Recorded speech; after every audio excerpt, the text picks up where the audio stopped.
ছেলে খাবে তো তাই শুকনো জলের গুঁড়োটা দেয়নি। আপনাকে চাকরি যেমন ঝাল খেতে পছন্দ করেন সে পরিমাণে ঝাল দিয়ে নেবেন। বাবুর ছোটো তো এই জন্য দিলাম না। ভালো করে কষায় নেবেন। কষায় যখন তেলটা উঠে আসবে সেই পর্যায়ে পানি দেবেন।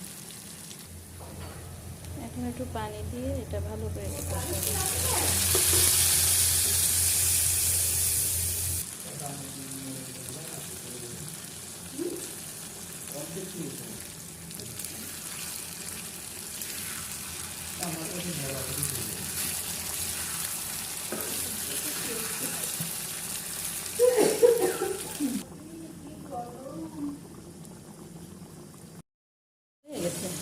হয়ে গেছে।